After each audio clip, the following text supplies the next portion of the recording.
How you doing, Michelle? What you been thinking about? I'm doing well, thank you, Daniel. Just had a conversation, or yeah, recent conversation with Thomas Jockin, and Very we were nice. talking about icons, fractal selves, and persons as gemstones of reality. It was a great conversation on Spotify, our Spotify podcast, and yeah, it definitely has me thinking about this idea of like, is there something redemptive in finding basically like modern day icons in different images. I want to say peoples or persons like social media influencers, for example. Um, and I think that I really appreciated Thomas's angle of like how it can really help us have discernment about that. If we take into consideration devotion, how devoted are people to what they are doing, and then how devoted are we to that person as a representation of an ideal or like principles that we might want to emulate. So yeah, I mean, we just are a lot of today's existence and experience is mediated by images. Yeah. So basically just, how do we possibly think about that in a redemptive way, or is it just that like if you're going to have icons or I, it's kind of a loose term because this could also relate to like role models or whatever, but there's something about iconography that it recognized the need for the image itself. Maybe also because these were brief accounts of a saint or of a figure in like a religious tradition, and then from that brief account and that icon, that was a representation for what they embodied or represented. A lot of times it was a type of sacrifice that they made or that they embodied, um, and in submitting to the will of the Lord. So yeah, I think there's something interesting to think about because there's image saturation. We live in an age of just saturated with images. So is there kind of like in that saturation, is there sort of would a proper response be to like just not go with images at all, to sort of like retract from that mode of engagement with reality and understanding our reality, um or would we want to sort of get into the weeds of like what images could we kind of look to today for icons or for representation of what it could be like, what it could be to have an exemplar, really. Mm-hmm. Yeah, it's a great conversation, but there's a lot there. Or is it just the fact that like the nature of, let's say, social media influencer is on the medium that makes it impossible for it to be like a pure kind of I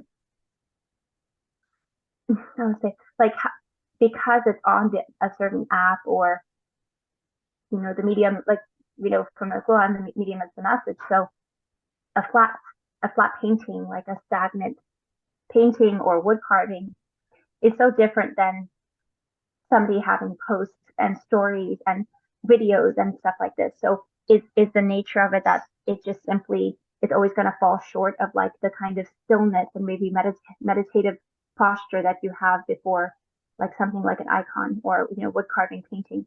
But that's true even. I mean, not to make these things like idols, but there are things to look to as a reminder. Mm. So the movement that we get in our images today, in our videos and all of the footage is like, I wonder if there's something that makes it more difficult to sort of actually have that devotion, that stillness, that meditative necessity, the necessity of kind of being still before that. So I don't know.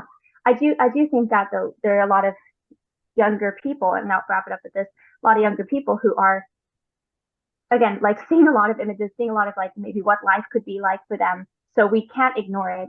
And I do think we can see some redemption in that instead of just like, well, you could do the isolation, right? Like you just kind of, we'll leave it all, we'll go and just not do any of the social media stuff. But you could also think of it as an avenue to represent something else there when there are already a lot of strong kind of images of what it means to be this, what it means to be that, et cetera, et cetera. So yeah, those are my thoughts.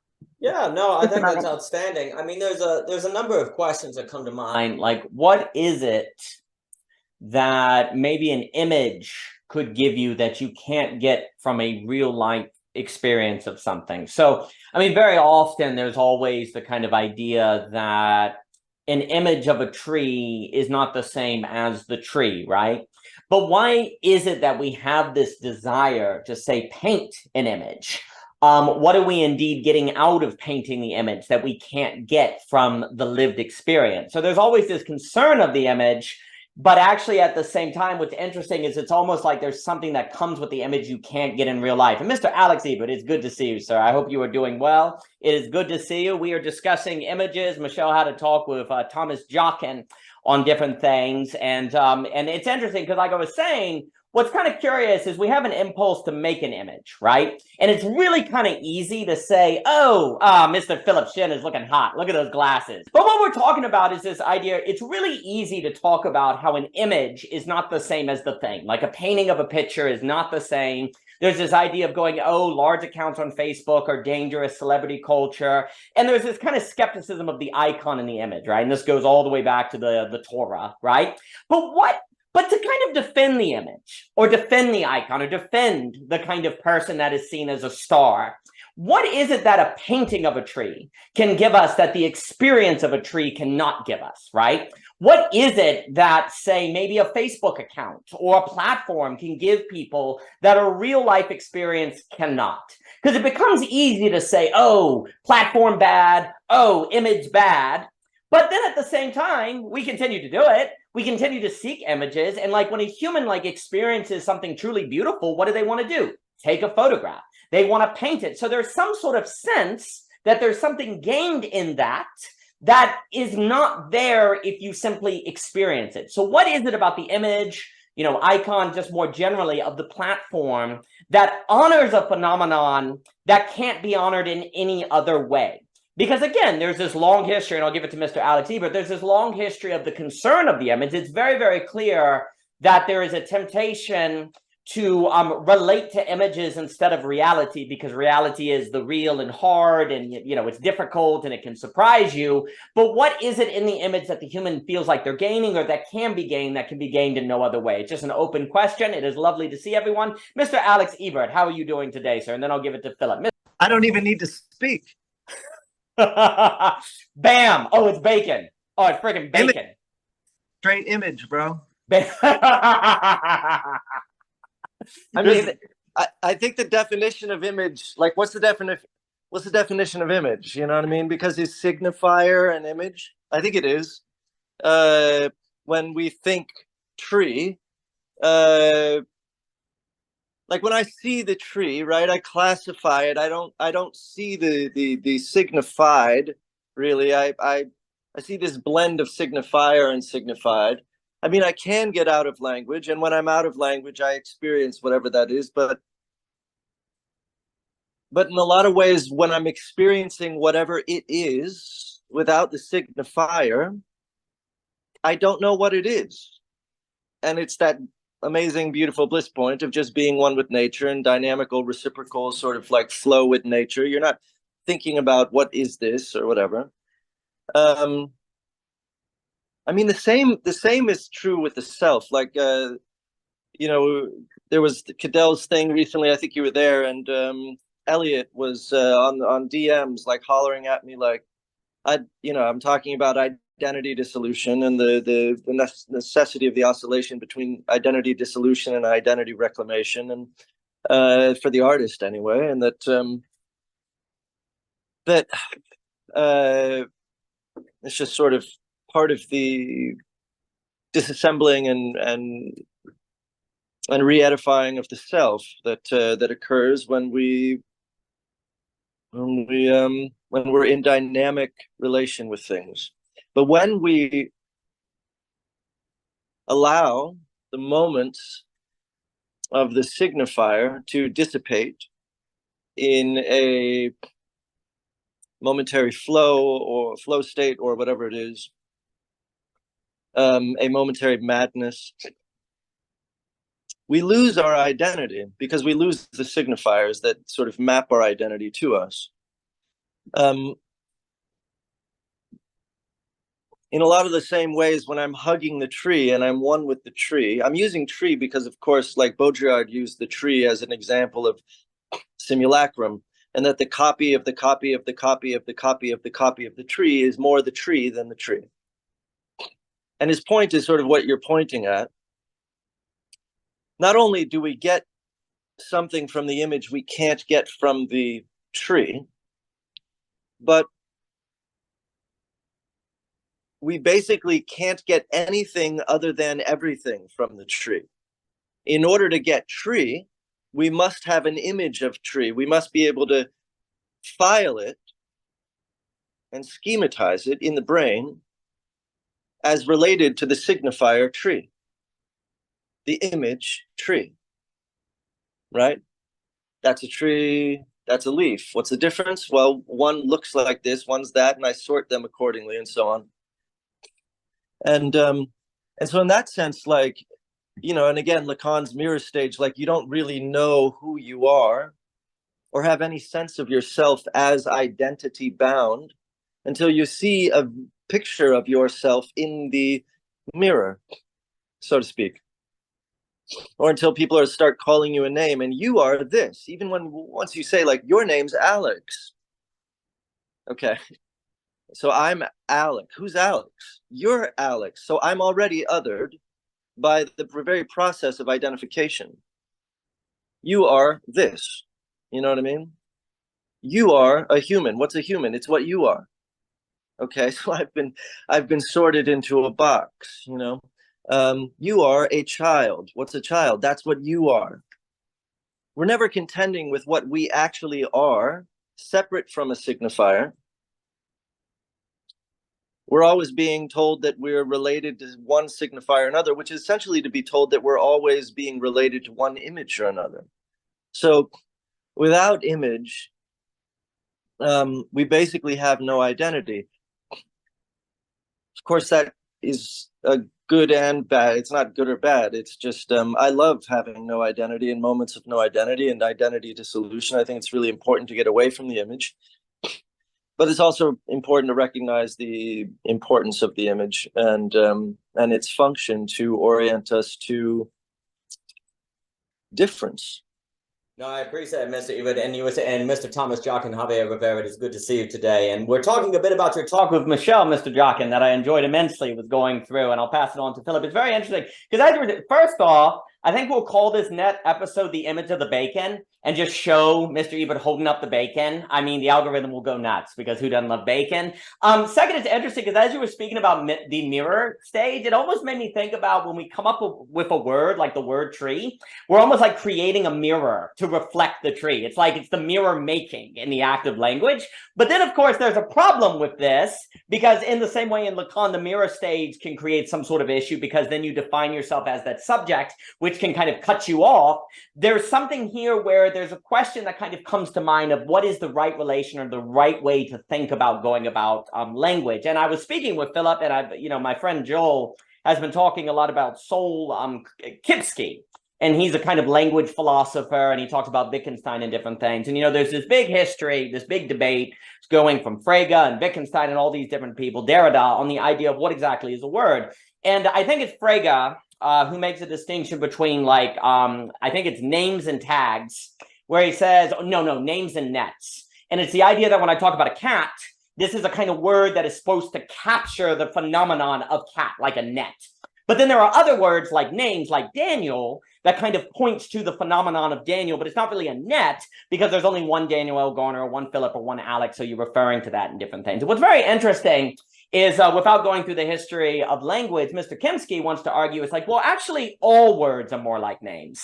Words really are not definitions. He's making this kind of point. We think that words are definitions, but we never actually experience words as definitions, right? Like when you say cat, does your mind go, oh, definition of cat, four-legged furry, oh, I should use this word. Kimsey's like, nah, man, that's not why you use the word cat. And in fact, that definition could apply to tiger, panther, and all sorts of things, right? So what he's pointing out is actually all words are more like a name, which is to say that that words are not pointing to definitions, but to experiences, like entire modes of experiences. The reason why when I use the word cat, we all know what that means is not because we recall the definition, but because we've all had experiences of the phenomenon of cat that then is summoned within us when we use that word.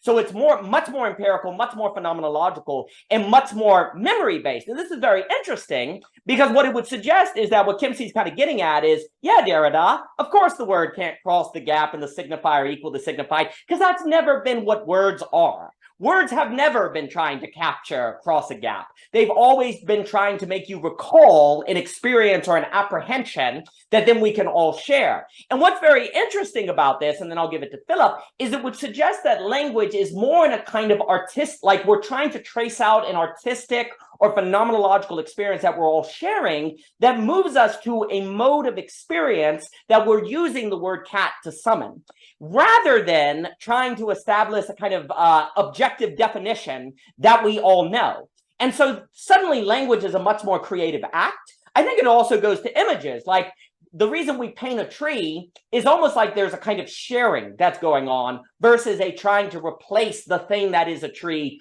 with the image. And I think the more we kind of look at words as being less definitional and pointing to experiences we've had, just like images, the more and more we can use language without falling into the trips of a stagnant system or some sort of solidness that keeps us from being dynamic. So I was reading Kimsky, and it made me think of, and I'll give it to Phillip here, some of the work that we've talked about, or that you've talked about, Mr. Ebert, on the dynamic, like how do you find this balance between having meaning but also staying dynamic?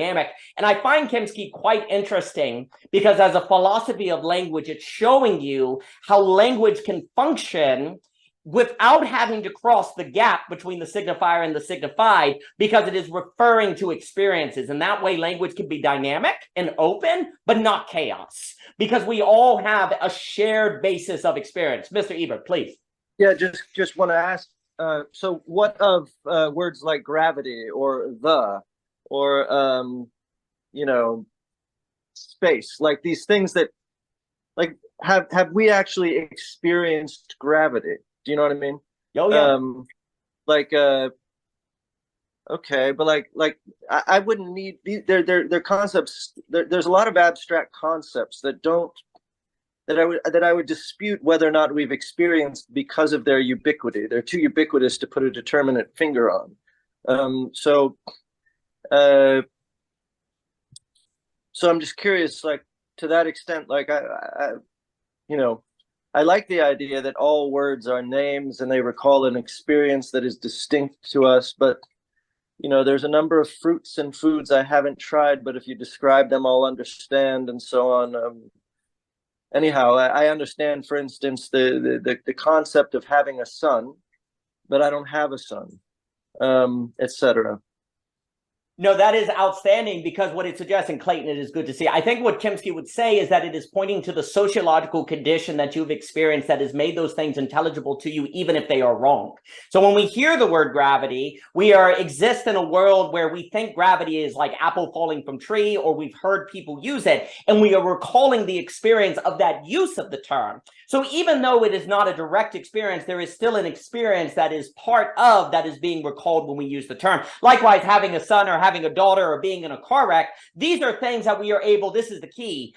There's an imaginative act, but it is not a kind of imaginative act that isn't based on any kind of experience at all. So what he wants to do with the language is kind of, in a way, he's trying to break a hard divide between like imagination and empiricism, imagination and like experience. What he's saying is, in the act of talking about, say, you know, I've never been to certain parts of China, but I've been to other parts of China, and I can imagine what those are like based on my experience. So it's a kind of informed imagination that you start to have. And it's interesting because to think of language as often an informed imagination or an experience-based imagination then starts to, in my opinion, situate language within like the sociology of a Peter Berger, plausibility structures, well, I guess Charles Taylor talks about the social imagination, and how actually we're using language in reference to the entire social paradigm that we are part of. And then words like the, I think, would be, we're used to people like speaking using the word of the, and we have the experience of the intelligibility that the word the adds to a sentence when we talk to other people. However, I will note, I took sign language for 2 years, and it's like a real like mistake if you use the words like the or and. You're supposed to just say stuff like cat, like cat is happy, you're not supposed to say the cat is happy. So it's funny in other languages when you get, it was actually really hard because I had to get used to not using the, not using and just moving more just noun to verb. But when you get used to that, it drops out of your language because you're used to the experience of not using those terms. So those would be some things I say, but it's an excellent question. And now I kind of want to write on it, on this idea of kind of informed imagination. But let me pass it to Philip and then Javier Rivera. Philip, good to see you, sir. Yeah, well, good to see you too. It's like that sign language turns straight to Deleuzian. You know, you talk about that solid thing with the arborescence, and then the more diffuse rhizomatic associations we have. And I saw what Javier put with Kristeva, and how the melancholic will come to a point where like speaking just doesn't make sense. There's a break in the signifying chain. And it's like everything I used to think about these words that would allow me to enter into social subjectivity is now totally baseless. And that book Chiton was talking about last week with the psychotic, it's similar. You have a foreclosure of the name of the father, which leads to what Lacan calls an autonym. So the word only makes sense to you. Everyone else thinks you're delusional. But how can you prove that that one person isn't the one who's got it and everyone else is off their rocker? I really like the idea that Alex was bringing up about whether we know it or not, we are basing our identity off of an image. There's like a series of images where, you know, Heidegger's thrownness, and we're moving towards some of those. And I think what sometimes the image can do is lead to an inspired consciousness that creates new images, that sees something because it was like there was a picture of it that person may have never seen in real life. And it can make some kind of connection where they're like, oh, holy smokes, like in order for me to go from the camel to the lion to the child, I have to have an image of a child that like works for, that makes sense for me, so that I don't confuse the child with the camel. And how do you know when you're looking at these images? And I think it has to do with what you're talking about them being informed. You talk a lot about this difference between like cheap and costly fill in the blank. And so you have to go through the image so that it somehow dissolves. I guess it's just an elf fable, right? It's just like that it's negated and then sublated. And doing that with an image, I actually wonder if that is the way we find new forms, or the way we at least like start feeling them out, so we know we're never caught in like an unquestioned certainty of like, I have my finger on this, but rather I'm pointing my finger toward something that's just beyond the precipice of the abyss. Can you please tell me that I'm here to kill some aliens and chew bubblegum and that I'm all out of bubblegum? Please, I want to hear you say it. It's going to be great. Next. But it's very interesting because like, and then I'll pass it to Javier, and I like that guitar in the background. I now think Javier is going to mention the Buber quote where he goes, he says, I'm just going up to a window to point, because that would be perfect right now. And it's interesting as well, because with the enclosure, I mean, basically what Krisky is pointing at is all language actually functions by a kind of enclosure.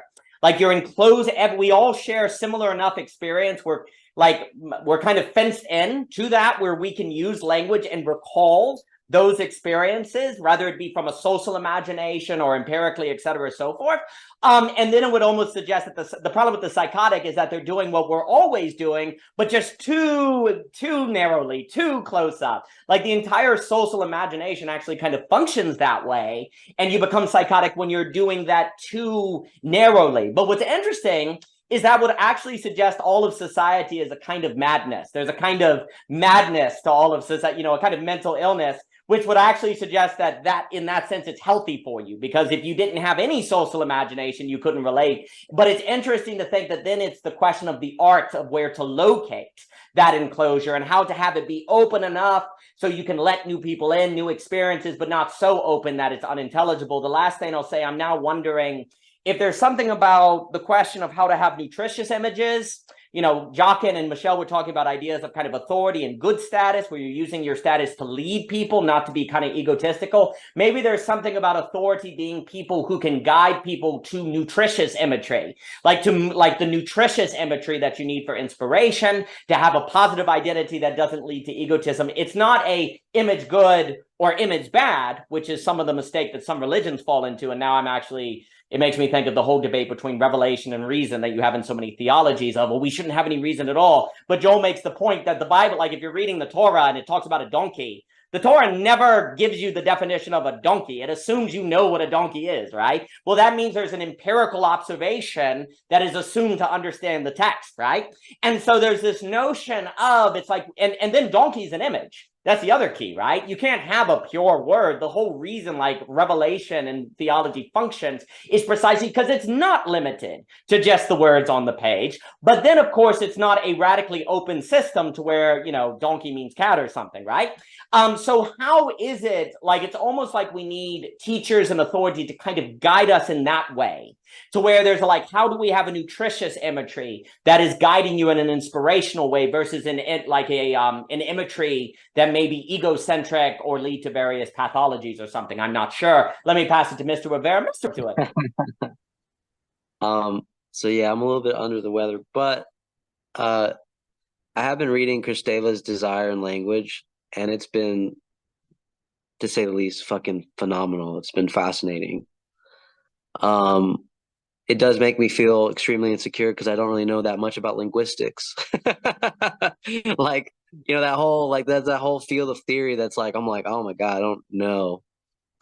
But I can pick out from my notes something that Kristeva says in Desire and Language that I think is really pertinent, and also some stuff that you guys have touched upon. Kristeva in the Desire and Language talks about how language has a doubleness to it. And this doubleness is this kind of what you would call like this oscillation between monologue and dialogue. But you can really see the dialogue parts, ironically, in real creative acts when the writer is also doing the narration, when the writer is also writing what the characters are saying. So there's a twofold move where the writer is keeping at a distance from himself.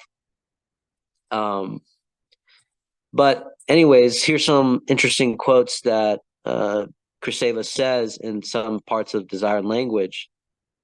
She talks about how the concept of the sign, this sign that holds the signifier and the signified, it presupposes a vertical hierarchical division between signifier and signified, whereas poetic language for her is an infinity of pairings and combinations. So you can't say with certainty that's what it is. It's just one of the possibilities of what it is. Which, when we read poetry, I feel like this is the more visceral experience of reading poetry. It's like, it could mean this, it could mean that. There's really no hierarchy to give for this kind of reading. Whereas the concept of the sign for Kristeva is a product of scientific abstraction. Identity, substance, cause, God, she puts, as structures of the Indo-European sentence, which is a really interesting kind of way to look at it. And it just makes me think about like how sentences, the laws of grammar talk about subject, predicate, indirect object. Like these are all very, it sounds like from what Kristeva is saying, all very causally oriented sentences. Whereas when we look at poetry or other creative forms, literature, art, that is not necessarily true, is it? So I find that really fascinating, that there's a sort of doubleness in language. And it seems like Kristeva is also making a very Buber point herself, where if all we have is a kind of monologue type of language, then we're really missing out on the poetic structure of language. of creativity and the social imagination that you guys have been talking about. So yeah, I'll leave it there. That's fantastic. I've not read that text. I'll have to check it out. And Mr. Ebert, if you'd like to speak, please. It makes me think, I there's a thinker I really like that I haven't done any papers really on his name, and I need to, because I always liked him. His name is kind of Alfred Korbowski. He wrote a really fascinating text called Science and Sanity, I believe was what it's called. It's in semiotics. It's really quite a fascinating book. And what he talks about is how one of the keys to losing sanity is that we come to believe that the word water is wet.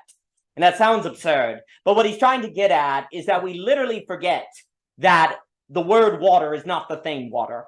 And likewise, we lose sight of how words structure our experience without us noting. And this makes me think of the image and so on and so forth. So he had this kind of famous example where he had a bag that said dog food in the beginning of class, and he would walk in and all the students would see the bag, and he'd reach into the bag and bite, eat one of the dog biscuits, and all the students would be horrified. And then he'd rip off the label and it would said homemade cookies. And he's like, I just proved to you that words matter. And what he was trying to, because the kids are getting sick and they're disgusted. And he's like, isn't that crazy that literally because you thought this was dog biscuits, that then it horrified you to see me eat them, but they actually weren't dog biscuits. So what he's showing is that the human mind can potentially be sucked into a network of signifiers or semiotics, as I believe the term. But here's the key, and not know it. Because the point he's getting at is that what happened to the students with the dog biscuits could be happening to them all the time in different areas. But just imagine, because he talks about in the lecture, imagine I never ripped off the label and unveiled it was homemade cookies.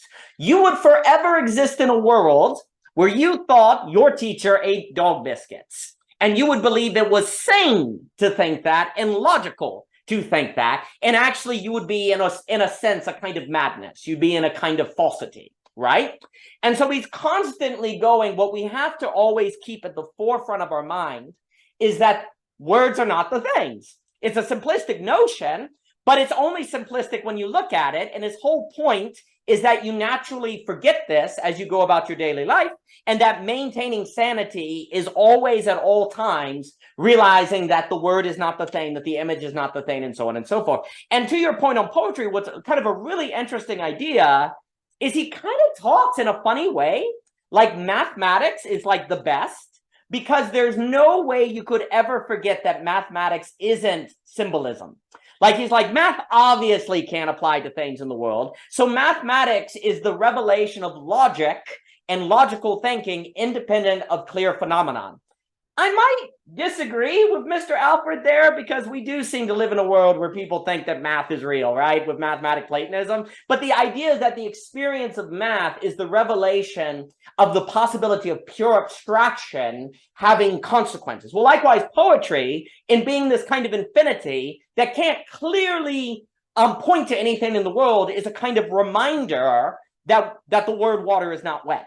That language is not equal to the things, which then changes your relation to the language, right? And if there's always a poetic character in all language, it's kind of like Alfred is getting at, that there's always this possibility of getting lost in a chain of signifiers that isn't real and losing sanity.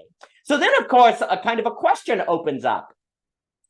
Theoretically, and then I'll pass it to whoever wants to speak, if Alfred Korbowska, Dr. Korbowska, never pulled off the label of the biscuits, what would be ways that you could go about telling that your understanding, your image, your interpretation of the situation was wrong, right?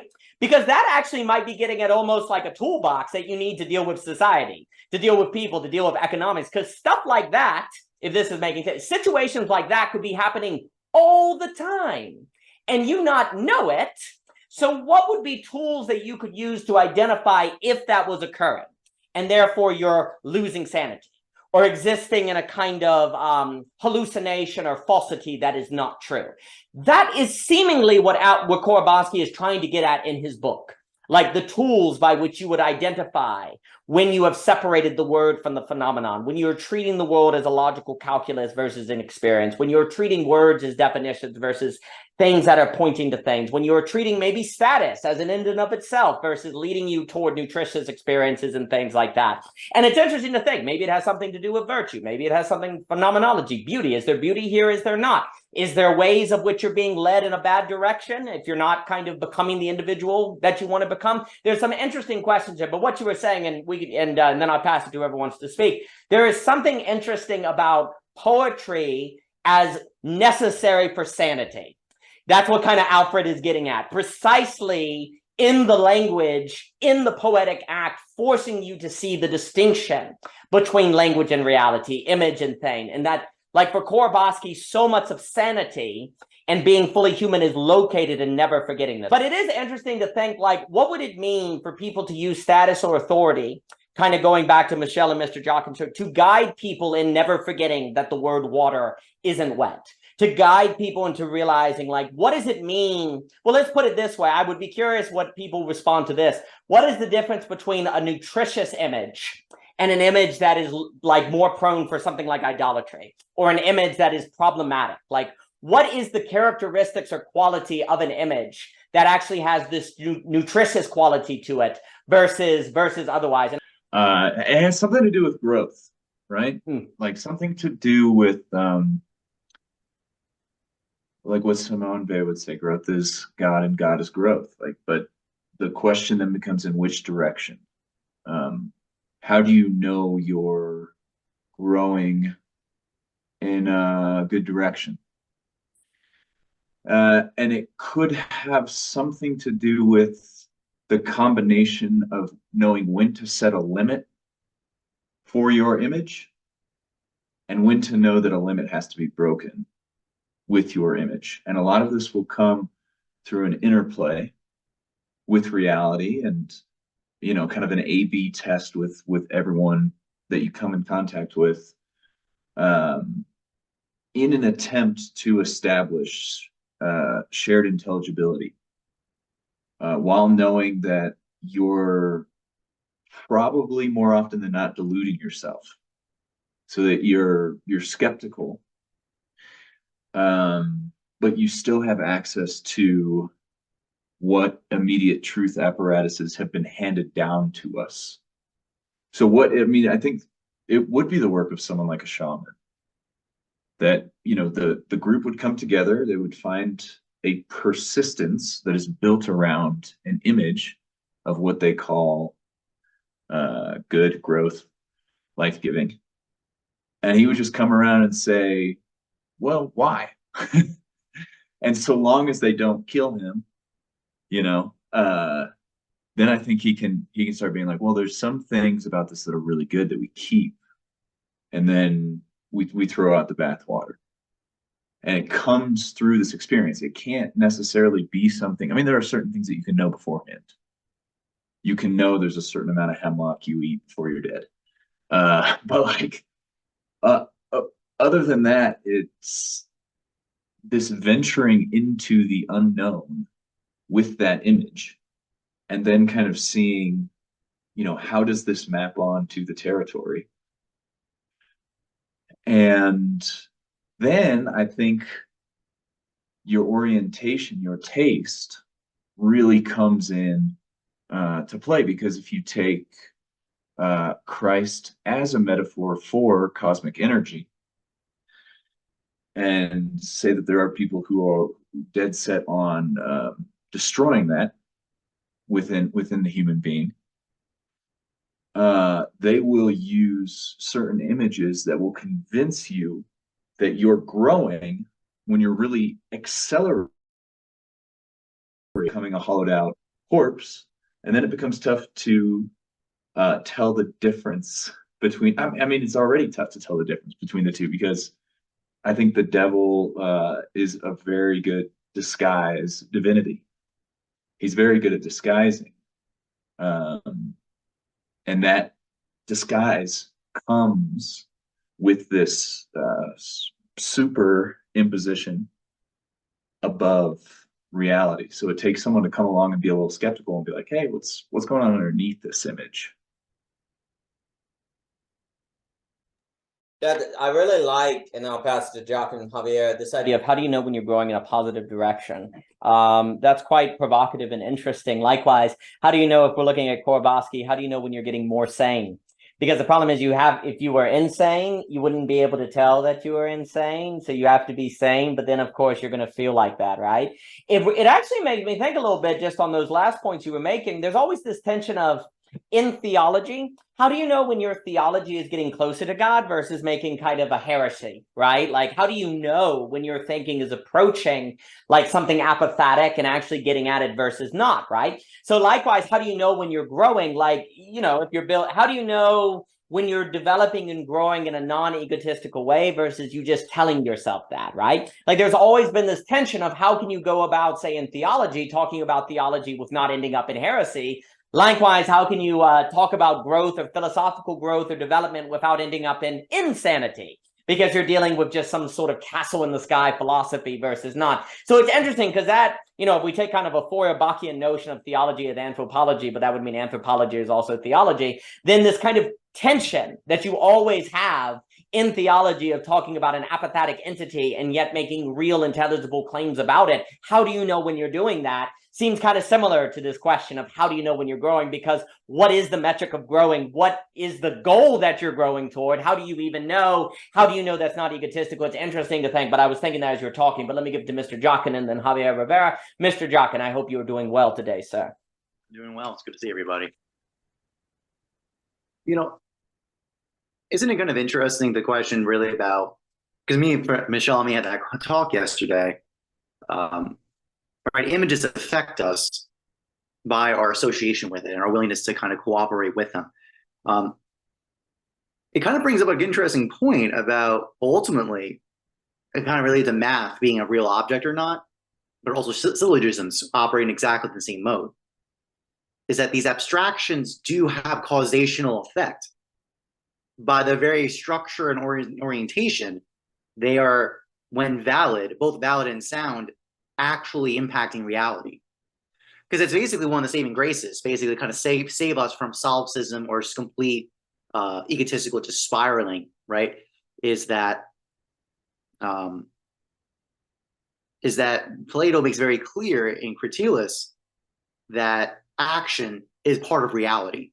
If that wasn't the case, we're screwed. Basically, it's the justification for Hume obviously becomes a huge argumentation about challenging that, but I actually think the argumentation for why, if we accept action as reality, you kind of need that, because also relates to the whole question, like what actually separates insanity from useful creativity? It's basically groundedness in some kind of virtue and basically some appropriate action or appropriate fittingness, right? Because that's kind of the whole point, is that, in pure abstraction, a lot of ideas are completely nonsense and make no sense at all. But when they're applied in a very particular context to solve very particular problems, they become very high utility value. So that insanity gets justified by a measure, by an external measure, basically. And ultimately, and by the way, kind of we're meditating on this question of growth versus destruction, right? Change. The question is, change is not by definition good. It can be good. It can be bad too. You actually need the addendum needs to be about truth and falsity. Kind of one way you could take like truth and false is that the false basically causes more entropy, disillusionment, non-being, basically, in the sense of being intelligible, versus kind of intelligibility of basically gathering up, right? That's another way to talk about what growth is. It's a kind of actually, one of my favorite definitions of virtue is thriving. It's actually like one of the definitions of it. I kind of like that expression of it. It's like a more abounding presence of intelligibility, right, and some mode or direction. So, but I just think the major point I'm just kind of sitting here thinking about. I just relate to also what was brought before about like gravity, right? My reading of Plato a lot is basically his strongest argument is about the immortality of the soul, because that instrument is what is necessary to apprehend reality. A bad soul cannot apprehend reality. It's just impossible. It doesn't work. I just say that because that idea, like when we talk about do we experience gravity, we certainly know by basic metonymy associations, weighted, like basically analogical reasoning, analogical framings of it, weightedness, heaviness. We have all these analogical understandings. So even if you never experience something directly, we can use basically inferences to draw out the meaning of it. And in fact, what we said before, Daniel, what you said before about informed imagination, I've done a lot of argumentation about scientific methods. So that's what they do. They have to do it. They have to use kind of imaginative association to draw images of thought experiments. These are things we don't normally think of images, but there absolutely are, because they're true. I always, one of my favorite examples is using the term liquid capital. That makes absolutely no sense, and on a concrete level. If you didn't know liquid can mean it's activity. That's kind of the key. It's the activity of movement and flow, ease of flow. That's basically what we're saying when we say liquid capital versus non-liquid capital, where it's locked up and it takes a process and a certain duration of time for it to be released, basically, for exchange. That's a very much a really incredibly abstract concept. Even Daniel commented before about word tree. You don't literally mean words are on trees. It's a certain structure and form. You're using an analogical statement and that's kind of the catch. We don't realize that these terms are all analogies that are absolutely nothing like the term we're actually using, but yet they're completely transparent. We just go, well, we just grab at what it means and moves on. And it absolutely has a cultural, social dynamic. I brought up with Michelle too, but I'll close on this. I'm kind of getting more and more, not obsessed, but I brought up with Michelle this term for quick-wittedness from Aristotle.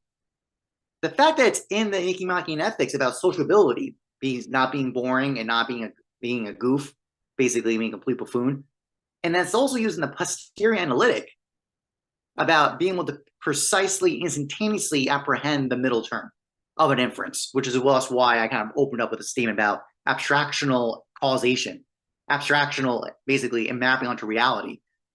There's something going on there that's I think really fascinating. It's giving justification and grounding from Aristotle about the necessity for intelligence to have sociability. Basically, this idea of an isolated ingenious who's by themselves thinking doesn't really make sense if you look at it from that point of view. It's not really possible. I'll close with that. No, that is outstanding. I'll pass it to Javier. And I think that is very interesting the more and more you bring it up. And that idea, too, of an isolated intelligence kind of lacking intelligibility, that there's some sort of relational or social dimension. Because now this question kind of arises on, all right, if words are not about definitions, if philosophy is not about finding a transcendental ground, if theology is not ultimately defining God, because that would be heresy, what are all these things doing? And what is kind of the metric by which you go, oh, I'm doing it well? Is it something about, like you mentioned, thriving, where you feel thriving? Do you speak about a tree well, not because you then get a definition, but because of the next time you experience the tree, it's more alive?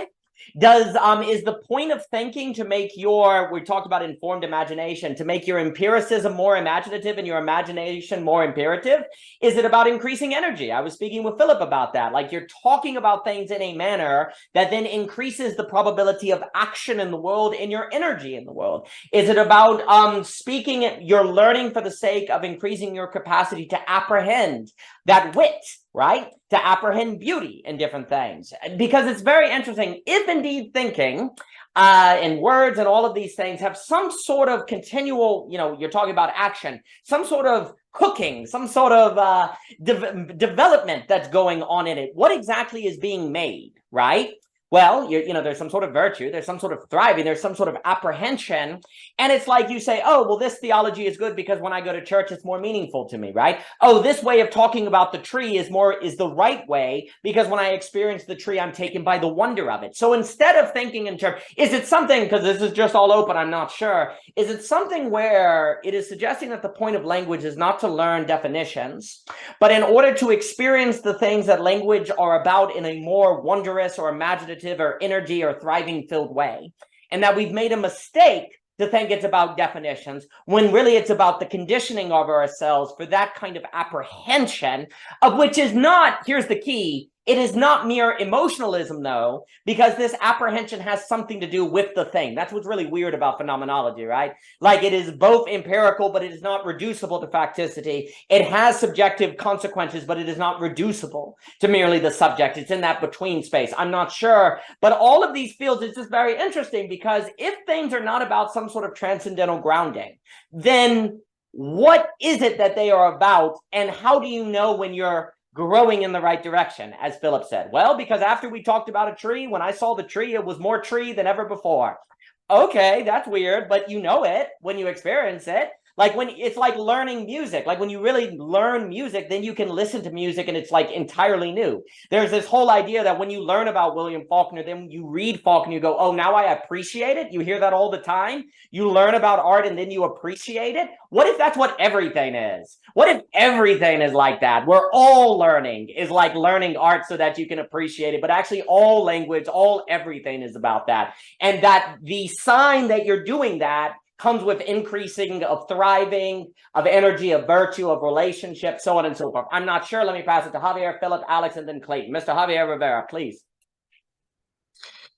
Yeah, I actually think it's transgression, actually. How do we know that we're going in any direction? You have to transgress. Think about the Hebrews with the golden calf, right? They get corrected. They have to transgress to know that they disobeyed. If not, they wouldn't know it's necessarily an idol if they didn't transgress. I feel like transgression has to be taken as a law to understand the law itself. Any creation, any poetic act, any literary creative act, yes, you can learn the act itself, but you do not learn to appreciate the act itself until you learn, in some sense, that bold maneuver to transgress it. And this is what's really interesting about art too, is like when you look at like maybe more modern art, people are like, oh, a child could have done that. Yes, a child could have done that. That's what's interesting. But it's not about the ability. It's about the genius activity of the artist using a self-imposed limit. Like, why did he stop himself there? Why did he just simply paint one blue streak? Why did he decide to do that? Because a child doesn't really have an understanding of that self-imposed limit. They would have probably kept going. So in some sense, yes, a child could have done it.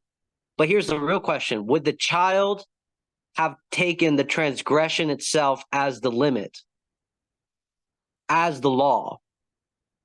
And this is where artistry, poetics is really interesting, because you could say like artistic genius is the way they decide to negate themselves, the way they decide to limit themselves to specific things. And they only discover that by first learning it and then transgressing it. So I feel like in some sense, you have to bring out the singularity of what's happening.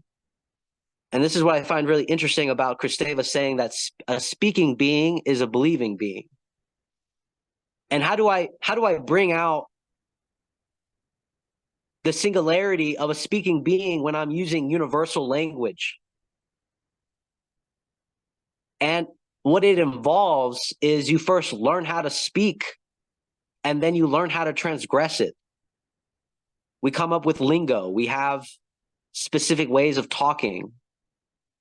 But there's also literature, art. All of those are ways of speaking that we all had to learn the language, but then transgress it to bring about a creative singularity. And so this question of like change and destructiveness, I mean, I don't really know. I feel like you can't know until you transgress to some degree. Because if you can't know the law to some degree if you don't actually transgress it. And I think we know certain laws shouldn't be transgressed because people have transgressed them before. And that's precisely why they exist. So I don't know. I'll leave it there. No, that's I'll pass to Mr. Ebert. So now it sounds like there's something about, is it all about an increase in appreciation for limit or self-imposed limit, where you're learning to appreciate limitation as part of the creative act, identification? You know, it's like art. It's quite curious, but let me give it to Mr. Ebert. Mr. Ebert. Yeah, I think that all this is circling around my own thoughts on it, which is that language, essentially all human behavior, is a combination of death and life drive, which I would call static drive, a drive toward stasis, phenomenological equilibrium. So even if we want to say something new, we're trying to say something new so that it becomes the new mantle, the new flatland, the new stasis, the new equilibrium. Even this conversation, right? We're talking to the point of exhausting the conversation, and then we're trying to kill the conversation, basically, and that's the mark of success. We killed it. You know, which is why the you killed it, dude, like is actually sort of appropriate. You know, you crushed it, you killed it, it's flat now, you did it, like you succeeded in turning that peak into a plateau. And that is basic. That is the basic measure of success, is whether or not you can stop doing the thing you have. Can you stop phenomenologically, stop thinking about it? That's the measure of mastery, right? I do it without thinking. It's second nature and so on. And so then when we want to transgress, as Javier is alluding to, we transgress not to keep the relationship to words dynamic, but to create a moment of dynamism, which we then hopes resolves into, or whether or not we hope it resolves into a new stasis or equilibrium or not, is irrelevant. That is our drive and overarching drive to, nevertheless, regardless, put it into a new state of equilibrium or stasis. Like, what are you talking about? It's not that. It's that new crazy cool shit that I said that's the truth, that you should just take as the truth, right? And so, you know, and then that becomes the new ideology and so on. There's a relationship between invention and convention. Every convention was previously an invention and so on. But anyway, yeah, stasis, static drive, and that are the basic premise of words as words is to create a static, reliable form of what otherwise is indeterminate, the thing in itself, whatever, what have you. Like, you know, what is this? Oh, now I just know every time I see this, it's hot sauce. I don't have to think about it anymore. It's now just static hot sauce. This is hot sauce. That's hot sauce. Even though I know that hot sauce is in a different bottle, looks different, but I can just tell it's hot sauce. And that's the purpose of the words generally at a fundamental level, is to create a sort of static, regimented schematic that we can abide by to make sense of the world in an automatic, non-dynamical way. And I love the idea of, like, in your obituary having like, he killed it. That's great. So that'd be the best obituary, or on the tombstone, be like, you killed it. Oh, it'd be the best tombstone. And that's really interesting, because there's a way to, also, as you were speaking, and they'll give it to Phillip and Clayton, like maybe the word the, because there was this question earlier of where does the come from? Maybe that comes from the experience of your ego wanting to stop the process, be like the truth. And like you experience yourself wanting to stop thinking because it's too difficult. So you add the word the to be done with it, because you experience yourself wanting to be done with it, but you have to resist that temptation. I'm going on a limb there, but that came to mind. I'm also thinking about maybe like everything. The point of everything is to kill it. Status. You get status so that you can kill your status precisely by putting yourself out there, or like being like having students under you in a manner that makes them see that you're human, not some sort of demigod or something. Like you use words in a manner to kill them as solid states, but point it to some sort of experience. And then one thinks of the entire history of rituals and sacrifice and all the things in religion, and the notion of negation as sublation in Hegel, so on and so forth. The last thing I was going to say was very interesting in the philosophy of right, is there is this idea that the experience of not having freedom is like the abstract freedom. Like you feel like you shouldn't be limited, but the moment you're born, you encounter limitation. And so for Hegel, what you have to do is freely choose your determination, freely choose the things that limit you and to accept them. And that's the only way to find freedom, right? Like if you don't accept any social norms or any traditions or any sort of roles or anything, then your freedom actually becomes radically destructive, and it's not freeing because you can never erase all determination. And so you have to freely choose some limitations, and that's precisely where you find your grounding. And I would love to talk Flannery O'Connor with you, because there's a lot in there about grace and Greenleaf, like some of the greatest short stories ever written. And so likewise, like you have to freely choose your death to live. That's kind of a point also. And if you don't in Flannery O'Connor, eventually the violence will bear it away. It's going to show up in different things. So there's this interesting idea that you must freely choose your limit to kill it, to kill your freedom, and yet to kill the limit in the same act almost. And then there's a new quality of being that comes into that. I'll have to say more, but let me give it to Phillip Clayton and then Mr. Javier Rivera. Phillip, can you say, I'm going to chew bubblegum now? Can you say it, please, please, please? Chew bubblegum. I came here to kick ass and chew bubblegum. And I'm all out of bubblegum. Zizek is so pleased. Like, Zizek is so pleased. Go on, go on. They live. The transgression, I think, is just have to maybe words as a substitute for the eradication of our species. Like this whole idea of Oppenheimer is what I'm thinking of. It's like these are the stakes, these are the proportions.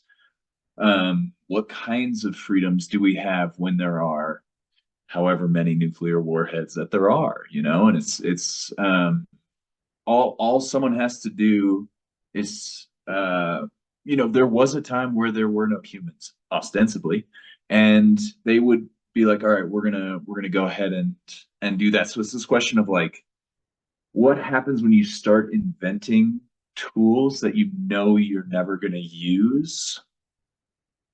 What does that do to the language? Like, it's a little different even than what, you know, like von Braun did, you know, like this is stuff that he's like, oh, I'm going to make stuff, we're going to go out into space and stuff. And they're like, cool, we're going to use that for rockets. And, you know, it's like someone could come along and use the words that you're like, oh, this is going to create a very good thing, and they can twist them, and all of a sudden you're like, no, that was not the image, but it gets lodged into people's heads. So it seems to me like we need something of a new type of image literacy, whereby a kind of a quicker learning, unlearning, relearning ethos can be taught by these image teachers that are out. Well, I don't know if they're outside of the market, but they're not so entrenched in the market as the Don Drapers, as the algorithmic marketing machines. So who guards those guards? And how do we kind of have both like a top down and a bottom up balance of powers when it comes to this discernment in the realm of imagery? And where do you stop it? I think that's an interesting question, because if you're like, okay, we need to go like universal, we need to go every human on earth, well, that gets real tricky. But if it's like we need to do it, you know, just for myself so I can transform myself, and then there'll be a ripple effect, that's kind of a different skill, a different ask. So how you know, I'll end it by saying I got a fever. And the only prescription, I think, is more images. And less at the same time. Okay. They're in the back of CVS near the bathroom. They're all the images. They got all the things you could ever need. It's all right there. And I volunteer Jockin to be the image teacher. Class starting soon on beauty. Halcon Guild Beam. Get your nutritious images today. You need a new image education. It's very interesting. I'll pass it to Clayton and then Javier. I'm really taken by the idea of words kind of being like rockets for nukes. Like, oh, we intended this to go to space. Yeah, well, we're going to make nukes. So likewise, we make words and images for like poetry and pointing to God and it like higher nutritious experiences and thriving in virtue. And we're going to use it to create cathedrals that get people into like castles in the sky and they're disembodied and stuff like that. Oh, that's not what we meant. That's a very interesting point. And so there's almost this question of how do we keep that from happening? I guess game theory would say you can't, but then you don't have to be like collectively. There's going to be people who use. Well, it's almost like now that's making me think about misreading. Like, why are so many books misread, right? Like, so why are so many words used as weapons, right? There's something about human beings that take like rockets that are supposed to get them to the moon and making nukes with them. There's something about humans that uses words that's supposed to help them have deeper experience, and they confuse the word with the thing itself, and they have less deep experiences. There's something about the human being that is prone to that. Maybe it's tied to the status drive that Mr. Ebert's talking about, the desire for something like secure and solid.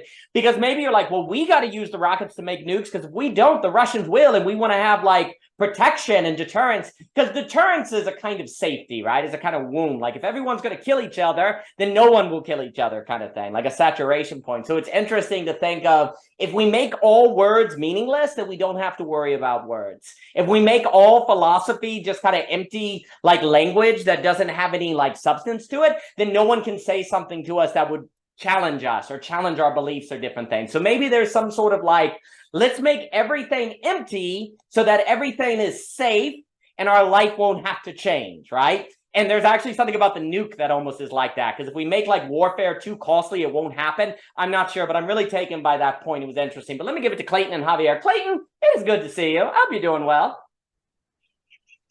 Hi, everyone. Yeah, I'm glad I remembered to make it. I was on the walk this morning, then I was like, wait, there's something else I do this time. And then I remembered the call and jumped on. But yeah, it's great. There's a lot of things coming up for me with what everyone is sharing. The most recent from what Phillip was saying, it seems as if we have what I'm describing as an image-shaped perception. So it's like,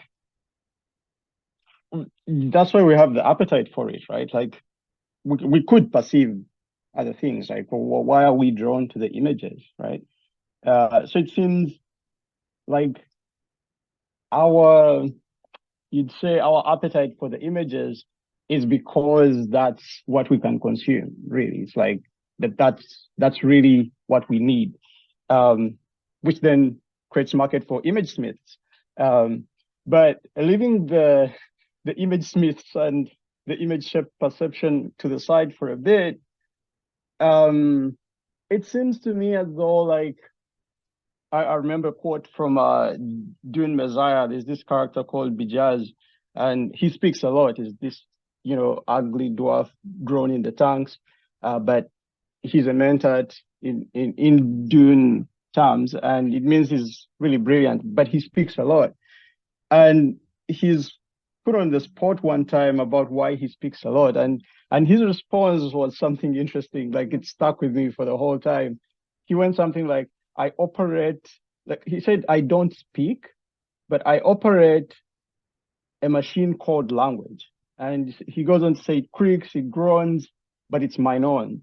And it seems we all do that. We all do what Bijaz does. Like, we try to operate this machine called language in our own way, from our own experiences. And it is a tool, which reminds me of Viveki's analogy of the glasses. It's like, you don't really care about the glasses.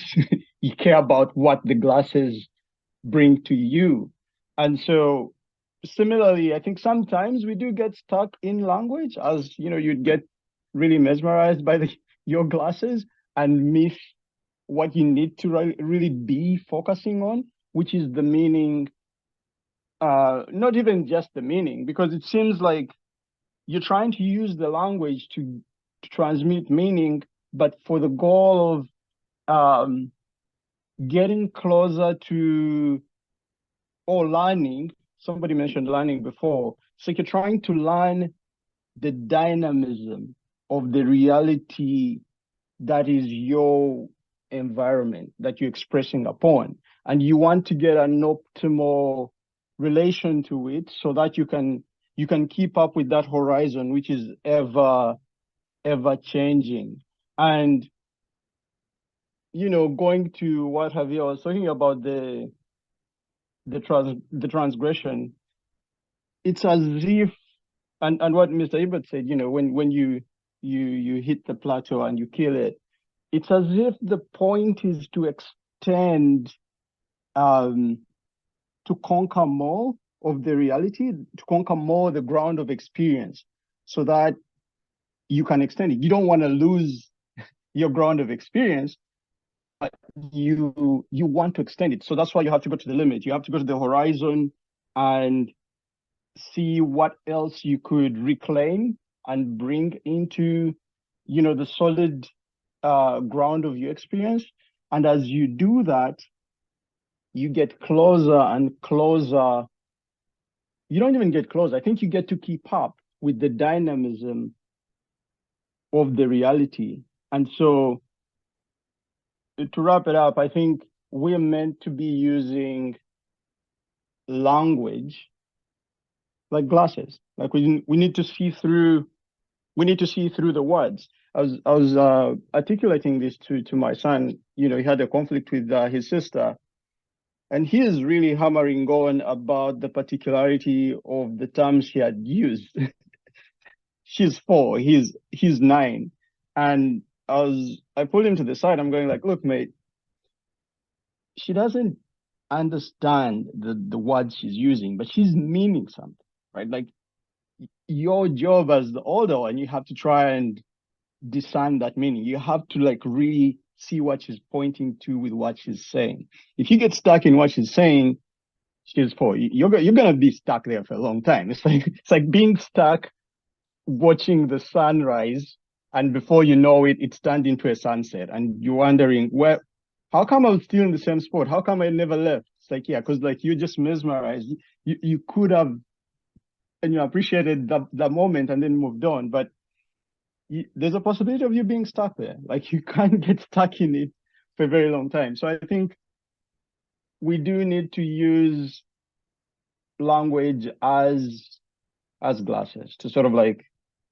try and get closer to that reality, try and see what our appetite for that, what our appetite is drawing us, to pick out, what images do we need from this dynamic moment, take them, utilize them, extend our ground, and then try again and keep trying again, and hope we maintain our spot in the ever dynamic reality until it's no more. So I'll pass it back. Thank you. That was magnificent. I have this image of Clayton's children, and they're just like, you said you wanted to do everything that I wanted to do today. That's why I got all the ice cream out. I started the car. I was on the roof, and you're not eating that ice cream, dang it. It was a blood oath. Yeah, it's funny how with children it's a blood oath. Whatever you say is a blood oath. It's just straight up. I'm really taken also by this idea of keeping up with the dynamicism. I'll pass it on to Javier. I also have this image where you're in like a store, you're getting food, and you're like, wait a minute, something's going on. You drop all the fruit, you run through the glass, you shatter the glass, and they're like, it wasn't locked. It wasn't locked. And you're gone. So that's a great image. Keeping up with the diamonds. So it's very interesting as well, because Korobowski talks about human beings as kind of time-binding entities. Like, we as humans are unique from other creatures because we bind time. We have memories, we have moments, and we're binding time together. And it's almost like the act of language is a time-binding phenomenon if it is more experiential, as Kimsky talks about, than definitional. Because I had an experience of cat. I'm trying to bind the moment where I experience cat with the word cat in this moment that I can share with you. So there's like a time binding and a time sharing. And that sounds like Bitcoin now. So language is the blockchain. And we're trying to share these different things. And it's as if like one of the problems is if you're too bent on words as definitions and you get memorized, you don't realize that the very lifeblood of language is as a time-binding principle, as a principle of a time-binding, like capturing a wild animal to let it go. Like you capture the bird to feed it so then it could fly. Like it's almost like you use words to capture experiences, to give them meaning again, and then let them go. It's like all of life, all of your experiences are almost like wounded animals or ill, because like as you move from your experience, you forget them. They become weaker, they become less vivid. So you talk about them to like nurture them back to health, and then you let them go. And so you're binding it in the word, but then letting it go. And I like this idea that you need language to keep up with the dynamicism, the dynamic, like you're talking to keep up with the dynamicism, because life is alive and changing, and you're having these conversations so that you can keep up with it. Because if you stop, well, then life gets away from you, and you become dead, or it becomes flat, or it loses something. And I'll pass it to Javier. There is something, is it all about this kind of appreciation, like when we say you need to appreciate art, it's like gratitude, right? Like there's something about appreciation that's so interesting when we say, well, you need to appreciate art, because it's like you can't just will that. Like you have to work to appreciate art, right? Like to really appreciate it, you have to do a certain work, and it entails a quality of seeing. Once you appreciate art, then you see it in a different way, right? And so there's something about language where it's like we have to talk about life to have a certain appreciation for life, and then there's a kind of spirit of gratitude in it. So maybe philosophy and thinking and conversations and all of this is not so much about a grounding as it is a gratitude that makes all of life an appreciation for the dynamicism of life, that requires you to do this kind of work so you can keep up with the dynamicism of which is the act of appreciation. And then someone who appreciates life develops virtue. They develop energy, because in the same way, when you appreciate art, you're motivated to study it. You're motivated to listen to Beethoven. You're motivated to do these things. So likewise, when you appreciate life, then you're motivated to be alive. And that's, the meaning crisis is the motivation crisis in that sense. So I'm really taken by that phrase. I give it to Javier and Phillip. Kind of keeping up with the dynamicism is a very interesting way, and and that would by definition entail an appreciation of the dynamicism. Like you appreciate the dynamicness. That's why you're keeping up with it. But the very way that you keep up with it is this kind of use of language. And that's what seems to be more so the case than language as definition. But let me pass it to Javier and then Phillip. Mr. Rivera, please. Yeah, it's really interesting when we talk about like the kind of cultural connotation behind appreciation, because I usually hear it in the negative form, which is, oh, anybody could do that. I could do that. A baby could do that. Appreciation seems to only be there if it is something we feel that is either hard to accomplish or something we recognize in ourselves that we cannot do. And so this is a really interesting kind of notion of appreciation, because language linked to appreciation would be, just this art of misunderstanding each other and how we understand certain things, that we start to appreciate maybe the way people interpret our own words, maybe even better than ourselves. Or we appreciate the difficulty of language, like Clayton was pointing out, like, yeah, you're talking to a 4-year-old girl, like she's not going to understand that. So that's a limit that you can't just take for granted, that anybody could just use language the way that you're using language. And so that creates a kind of appreciation, not only for the other person, but for ourselves, in the sense that, it makes us acknowledge that there are certain limits that I can and cannot do, which makes me want to link it to Flannery O'Connor. Since we did finish reading Wise Blood, something that's always been stuck on my mind is actually O'Connor's editor note, or where she talks about how freedom is mysterious, but freedom may also be something in which you cannot do, and the integrity lies there, something that you cannot do. And that has always haunted me about what she's talking about. This integrity that is found in something that you cannot do, what someone cannot do. When we look at Hazel and Wise Blood, and he's struggling to, in a certain sense, make clear his disbelief and what he cannot do, this is really interesting, because it's like, I think she almost reveals the opposite of that, meaning like Hazel is a character that does not end up appreciating what he cannot do. And therefore, the real surge of that violence is manifest towards the end. Of that, he could not grapple with what could not be done.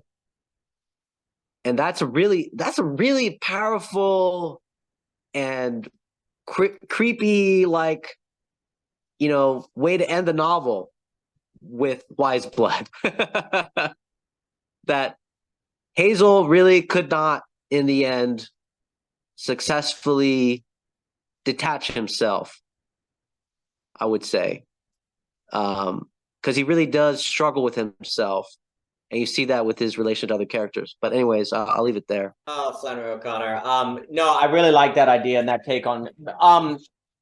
There's so much of the idea that the reason why grace has to manifest violently, the way that it has to like come through violently, is because that's the only thing that will make you accept that you cannot do freedom.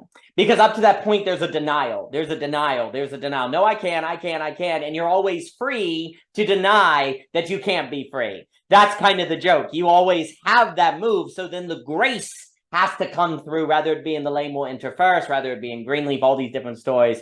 There is a very profound notion that's going on there, where precisely the inability to accept inability then necessarily leads to violence.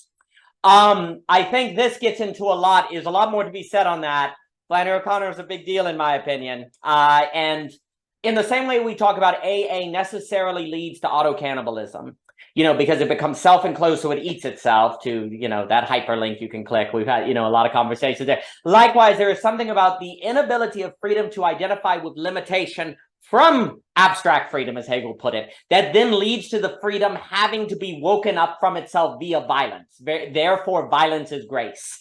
Violence is salvation if you cannot accept your freedom. But the irony there is it would suggest that a world that doesn't understand philosophy is about humility or appreciation, then it has to be a world that ends up in like World War II, autonomous rationality, that ends up in Nick Land's AI. That is the logical end of AI, because that's the only thing that makes you go, hey guys, y'all might be thinking wrong. I've been snapping a lot lately. I don't know. I've just got this. I feel like doing music. I don't know. So it's like what happens is you're so drunk on rationality being about its own grounding that you're not going to wake up from that until you're looking down the barrel of the gun that is artificial intelligence, according to Nick Land. You're so stuck in your own kind of college professor intelligence, you're not going to wake up until you have something tragic happen in your family, like the lame shall enter first or different things.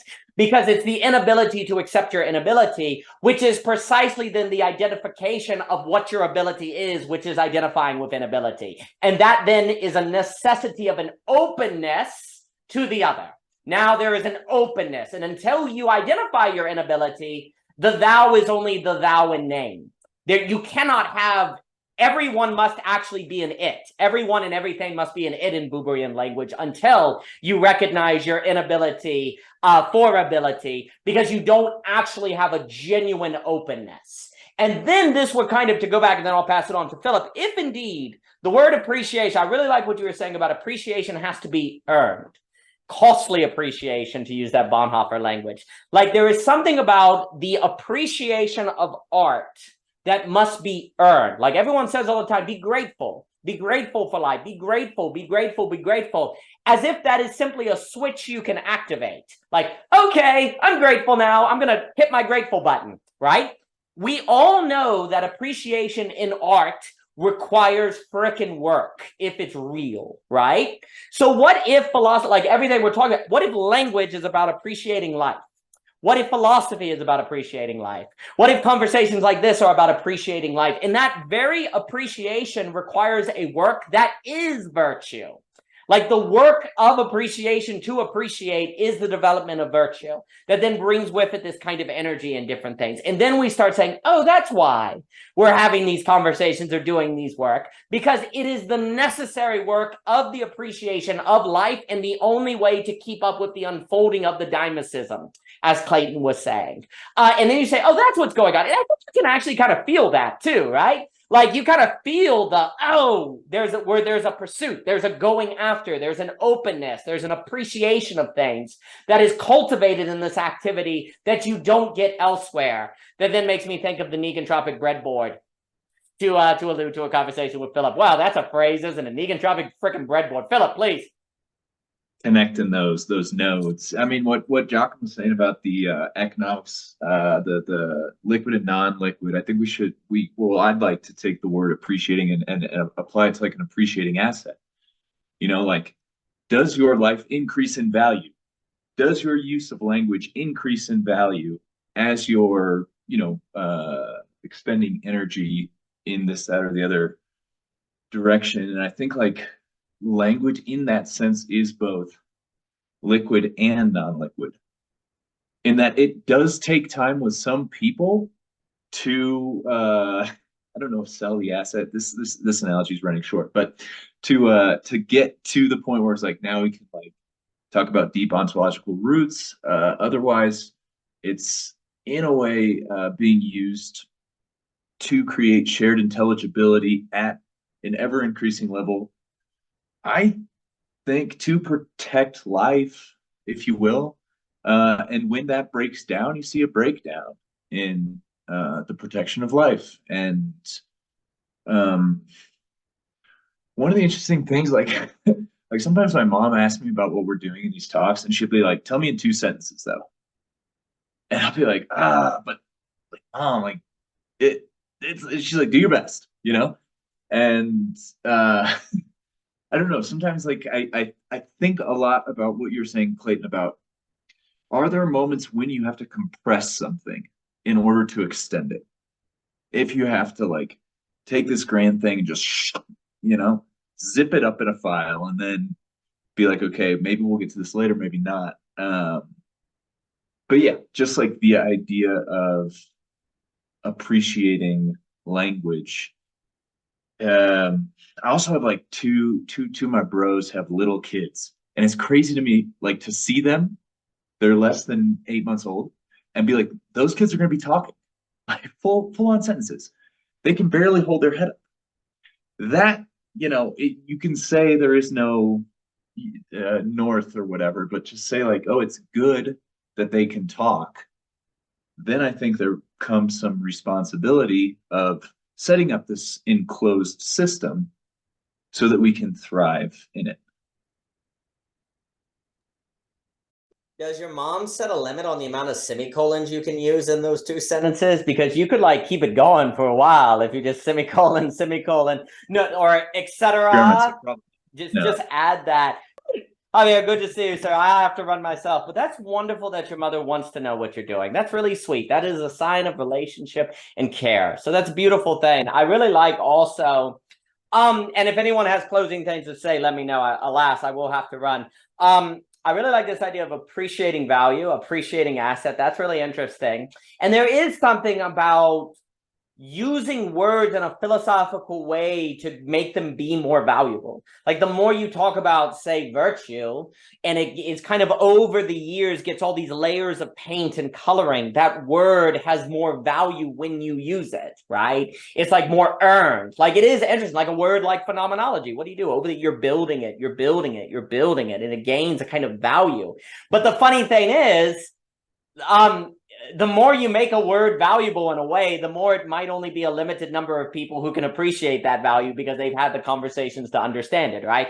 Just like a really fine piece of art, there might only be 3 people on planet Earth that understand what that piece of art is that would value it properly. So there's a certain like problem in that the more you add value, it requires a certain character to apprehend that value, right? Which has a certain kind of limiting principle. But this is what's interesting. This limiting principle is not a result of a certain egotistic trying to limit people, but the development of a work, the development of an art. And that makes me think like Jochen and Michelle on the OG Rose Anchor, talking about status and all of these different things as sort of building and it being a positive thing because it's a result of this work that is making something appreciate and value. The last thing I'll say, and then I'll pass it on to Mr. Jochen here, is I'm also wondering if part of the act of appreciating life is also tied, like when I think so much of virtue is tied to vulnerability, being vulnerability, not defending yourself in different things. And it's like, Mr. Luber, good to see you, my friend. I hope you're doing well today.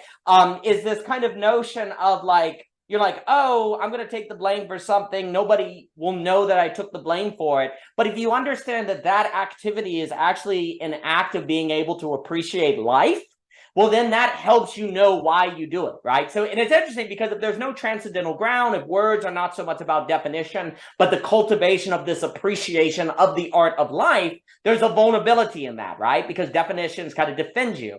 So it's interesting to think that there's also a part of this whole conversation about increasing and cultivating appreciation that also inherently entails a certain vulnerability, and that vulnerability is also tied to virtue. And then I also think about Raymond's work on talking about the gladiator and the warrior as not wearing armor, because wearing like armor actually takes away from virtue, as he talks about in his book on thymos. And so there's something about the removal of armor that increases virtue, that in the act of increasing vulnerability, that is what we kind of see if we think about words, not as about definition or all this as a certain cultivation of appreciation. But let me pass it to Mr. Jockin. To build up what you're saying, Daniel, it's funny. I was talking to a friend of mine recently, a colleague, about the aesthetic experience. And it's absolutely that whole point. Is that actually the biggest problem is that most people don't actually engage in the aesthetic experience because they are treating things as concepts and ideas. It's this far away thing. It's not this. There's this actual requirement of intimacy. You need to be struck. You need to be really stricken, really pierced by this beauty that's in front of you to have an aesthetic experience. When you just see a bunch of trees as a concept, that's not the same as experiencing the tree. You're aware, or being aware of it, and it's a total experience. So I just bring that up because it's funny because I want to challenge you, Daniel, a little bit when you hear that comment about virtue being built up and accumulated. That's actually part of the problem. Is that the problem is that what happens is these accumulations are in the wrong direction. Because especially this is actually another issue with images. The problem is especially I jumped on, I think I overheard in the beginning this called the idea of simulacrums that are just like building on top of an image on top of an image on top of an image that are so disconnected from their action. Because the difference between an image and reality is that action part. Images are useful only because they have a similar action as the thing it's referring to or it's inferencing to. That's the reason why it actually has justification. But once you get too far away from that, from accumulation, it can basically lose all its power. The most classic example, why I'm doing this course on Plato, on his account of the beautiful, is because we've had a rampant just accumulation of a caricature of what Plato's account is. And my argumentation through actually reading his dialogue and seeing what he's saying, you realize he's actually got a completely different understanding of what the beautiful is, what the aesthetic experience is. And its relationship to epistemology, ethics, ontology, all these things are all bundled. It's not this like discredited thing, not the Kantian mode where it's like the third thing. You got to get to the truth and the good, and then, oh yeah, this beautiful thing, bah, we'll just deal with it later as a secondary effect of those other two. No, wanted to make the argument looking at Plato, he actually says it's the other way. You got to start with beauty. You don't end with it. And that you got to require systematic review. This is why I'm part of the Halcyon group, because as a fellow, because the whole program of that is to go back to the classics, get back there, that foundation. So with a new understanding. You can appreciate the accumulations, but you have to understand that those are consequences from those accumulations. And you may end up somewhere you don't want to be. So actually what I wish Javier was here. So he's totally correct on that kind of transgressiveness. We got to go down a course of action or put a line in the same, make a commitment to go down a direction, and he may fail. Failure might absolutely happen. And part of the maturity of being a mature, reasonable adult and thinker is to be willing to admit that and go, we need to go back. Something happened. We went off the rail. We got to get back on. We got to go back and figure out what happened and reassess it. So that, because I ran it up, because if you treat the point of virtue is that it gets collapsed into Victorian moral goodness, like moral purity and virginity. Yeah, that's a direction of it. It's an accumulation of it, but it's not necessarily the only way. And if you go back and understand what virtue meant for Aristotle and Plato and Socrates, at least the character of him per se, you realize it's a very different account that actually is much more amenable to our kind of radical subjectivity and kind of relativist attitude that you're feeling like, well, what are you talking about? How can you have any normative standard that everything can hold to? No one actually acts like as if there's no normative standard. We absolutely do. So, but yet our rhetoric and discussion about it act as if like we cannot have any normative standards of evaluation, especially on these things that seem to demand this kind of piercing intimacy. Like the idea that sometimes it's a complete radical random subjectivity with absolutely no groundedness in any communicable, it seems completely incommunicable between subjects. That's a complete argument. Like that's its own argument that I don't think is valid. The reason why is, quite frankly, there's lots of subjective experiences that we certainly acknowledge have a commonality. For example, a room being a certain temperature, it's going to get every human being hot. What degree hot and that particular qualia of hotness, yeah, it's individuated, but it doesn't change the fact that the that environment under the certain context caused a certain effect on bodies, on subjects.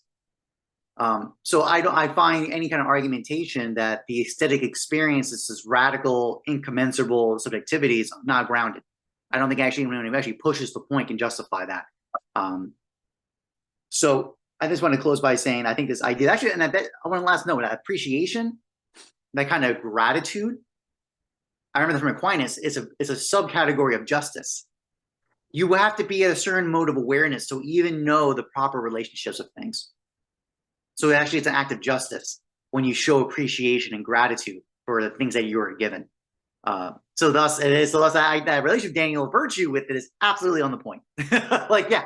And I think it's, it gets classified as justice under Aquinas, but I almost feel like it is more of the moral virtue side than an intellectual virtue. Like it actually does, it goes actually a level of a kind of awareness that's not just knowledge, like it's an intellectual virtue. It's a more of probably of a kind of mode of temperance. Probably. I can't think it's courage, but maybe it is, because maybe it's a certain kind of willingness to admit your limitations and kind of understand the greater relationships you're part of. But I feel like it's more, I'm a little on the fence. The classical modes of how virtues are split up, it does seem gratitude, while an Aquinas' account is an intellectual virtue, it's a kind of mode of awareness and mode of justice. It does seem to require, it seems more of the moral virtues to be aware of the relationships with things. So that would probably be, maybe it's courage, maybe it's temperance. I don't have an opinion on that, but I just want to share those points. I think those are great points to close on, Daniel. No, those are excellent. I'll give it to Luba here before I have to run. And Mr. Ebert, it's good to see. I hope the call went well for you, sir. And I think it is better language to say it's almost like virtue is the development of a quality than a building up of a quantity. And I think it's very important that there is this need to go back to the kind of root, the clearing of different things, because otherwise you can't find the quality that you're going through history trying to develop. Instead, you end up with philosophy as a history, this kind of accumulation of various philosophical texts versus this thing, this quality that you're trying to develop in different things like that. And I'll definitely say another reason why I kind of like I like the word appreciation as I'm talking about it, because there's something that's objective, and like I'll talk about conditionalism. Like you appreciate Faulkner because there's an objective reality that you're appreciating, but you're meeting the thing as you're doing it. It's also created, so it's not reducible, because like you're saying, there is like, the temperature of the room and different things that you're meeting, but how do you come to appreciate a thing? You don't really appreciate it unless you think there's a thing there that you should condition yourself to be able to appreciate in that higher quality. So it puts a certain call on you to build yourself up to be able to apprehend life in those terms. Ergo, you do the philosophical discussion. Ergo, you bring yourself to a place where you develop those things so that you can rise to the occasion of the world around you. So I think what you're getting at is very important. And I think that's an interesting question on justice, appreciation, morality, all those different things like that. So I appreciate what you were saying there. And I definitely think there's something about starting in appreciation, which then is like starting in beauty. Because if you don't start in beauty, if you don't apprehend the wonder, just like book 7 of the friggin' Republic, then you don't move to the, you don't get carried along into the true and the good. So you have to start with that mode of appreciation. I think there's something about beauty that is fundamentally appreciative. But let me give it to Mr. Luber. Mr. Luber, I hope you're doing well, sir. Doing pretty good. I didn't hear obviously majority of the conversation. But what Daniel was saying, and then Jockin's pushback initially just like sparked something crazy in me in my mind. And I just want to say that it was what the pushback, like where you were coming from, makes so much sense to me. Like it just pointed out something that's like very like pivotal, where so like basically this is how I just want to spew some stuff that I'm just thinking. You're making me think that in order to really understand something, you have to like literally create it. So like when you're talking about at Halcyon, oh, like I want to return to the classics. That means to me that you are making your own position based off of discovering something from reading the classics. So in a certain sense, you're creating something like a pure response because you're in your own unique position. The classics are in its own unique position, especially if you read it in like a group setting and you like literally are interpreting it in a like a communal sense. The entire group in a certain sense is coming from like our modern position, which is just different than the classics. So to me, for me, I call it like that's storytelling. You're literally like what we're doing at this point is just a response constantly to the classics. Like even the smartest people, like you guys are the smartest people. If that's what the smartest people are doing, in my mind, that's essentially like, not to talk your guys' heads up or anything, but like if that's what the smartest people are doing, like reading Hegel, responding to reading Hegel, and then like explaining why the response is like presently necessary for right now, that is an act of creation. Like Hegel could not respond to the time that we're living in, for example. Like I just don't even think he would be equipped. So to me, when Daniel says like accumulation, how I interpret it, and this is where like Daniel's like meta language comes in. It's like how I interpret it. It's like you do need to accumulate a certain amount of discovery in order to actually have a response. Like there is a certain gathering that is literally building. Like there is a certain building, not the hierarchy, but just like a building. Like I think of it like a literal building. Like you have to build the building. And that's like that a little crude, a little stupid, but the point is you're just constantly, unfolding. And then I just want to say, can we argue more? I feel like if we argued more, I don't know.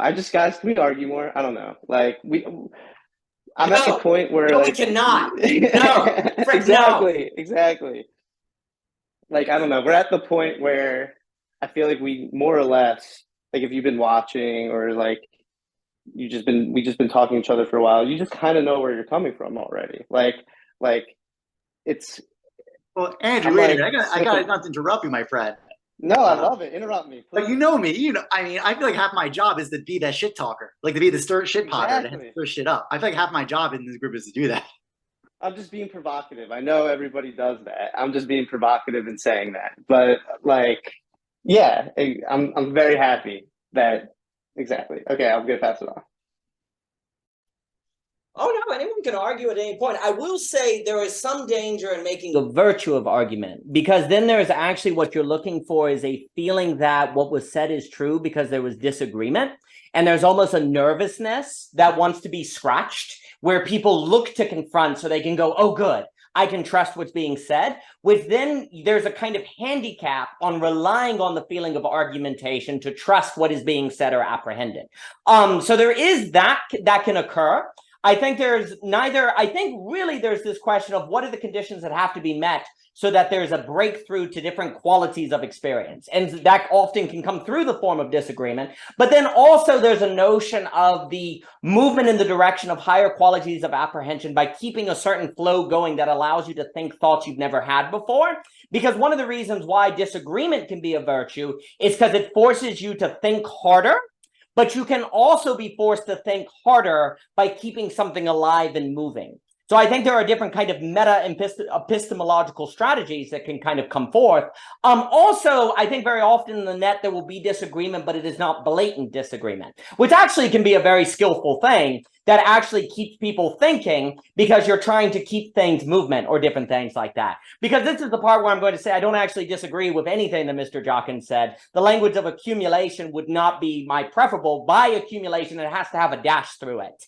Like when you're talking, this is the kind of weird thing, like you accumulate all the heavy equipment that you need to make a clearing, you know, that Heideggerian clearing, you have to accumulate a lot to clear, right? So likewise, you want to arrive at a Y so you can have a dash through it, like, you know, Heidegger did in that one letter that Derrida liked, where he had a dash through being every single time, right? So this is the weird thing, like you have to engage in thought to kind of put a dash through it. You have to accumulate, like you have to accumulate experiences to figure out what virtue is, not so that you can then talk about the experiences you had to be virtuous, but so that you can actually like negate them, to have the virtue to negate those lulls and trophies that you rely on. And that in of itself brings about the quality that seems necessary for a certain appreciation of experience and different things like that. So there's this weird thing, like thought is at its best when it cancels it, when it negates itself. But there's a difference between never holding a pen and holding a pen that you then drop. Likewise, there's a difference between a thought that you have to negate itself versus the thought you never have.